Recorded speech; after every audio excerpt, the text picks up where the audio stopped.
places to house these people. We need permanent housing for these people. There's no other way. We have to get them off the riverbanks, off the streets. This is inhumane. We take better care of our dogs than we do our people. These are our people. They're not foreigners or anything. They're our own people that were born here. We have to take care of them. There is a solution. We have to find it. And one solution is the Fairview Development area. It is currently all intact. It's the former mental institution, and it has only like 300 people living there now, and it can bed about 2,500 people, something like that, and then take care of another 500 or 600 during the day. It's 117 acres. It's perfect. We have to get Jerry Brown to okay this and make this a homeless village so that we can get these people off the street, rehabilitate them, and get them back into life and give them a life, give us a life. We are tired of being guilty when we see these people on the street. We don't want that. We don't want people to suffer in this country. We want them to be happy, and they will contribute to our society. Right now, they're not. How can you contribute anything when you're lying on a riverbed in a tent and you're wet and unhappy, and you have various mental problems or physical problems? And this is what I have to say. We have to do something now. We can't wait one more day. Every day people die. This is a type of genocide. We cannot do this. We cannot participate in genocide. We can't kill our own people, or anyone for that matter. That's all I have to say. Where is the place? It is in Costa Mesa. Okay. Fairview Development Area, it's called. It's a former mental institution. I haven't seen it. I have to go over there right now. There's a woman called Margaret Sharp, and she is taking care of this. She has a ballot. She wants to get names, and she's trying to go to Sacramento to Jerry Brown and ask him to try to reform this place, redevelop this place for the homeless. As you know, many of these homeless people have various problems, physical and mental problems. It would be cost beneficial to use this place. We would save money, get them off the street, and we will save money this way.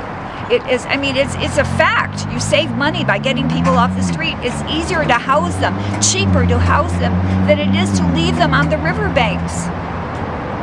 And speaking of riverbanks, all of these boulders there, you're talking about $1 billion of boulders and work and everything to get the people off the riverbank. Why don't they put that money into housing and get them off in a humane way instead of this craziness?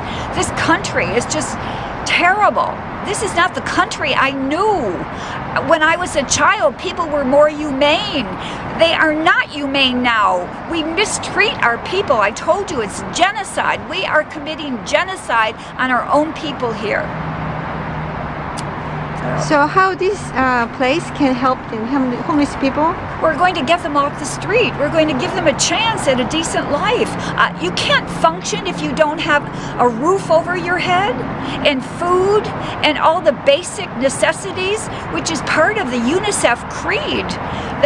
Every person has the right to housing and food and medical care and education. It is part of our UNICEF creed, and I certainly believe in that. I don't think anyone can argue with the UNICEF creed, for God's sake. And that's all what I'm asking, is to treat these people like human beings. We would not treat our dogs in this manner. Why would we treat our people like this? So how can we help homeless people to use this facility? Well, we have to educate them. We have to tell them this is available. These facilities are available. We need workers down here to try to help these people, get them out of the tents, get them off the riverbank, get them off the streets. We have to do this. This started I think it was the late 70s. They started cutting back on housing vouchers and help for the poorer people in this country. They started cutting back in the late 70s, and every year they've been cutting back and back. Everybody, I mean, studies have been done on this, and now there's very little money for housing. That's why we have these people here, because there's no money for housing. Mm-hmm. And what is your name? My name is Sarah Mary Wallace. I live in Santa Ana. And what makes you to involve this Because issue? I am so upset by looking. I know some of these people, and it disturbs me that they don't have a chance. I am a very spoiled person. I have always had a family and love, and I've had good health, and I have been able to manage my life. Whereas these people, I don't know what their backgrounds are. I know some of their backgrounds.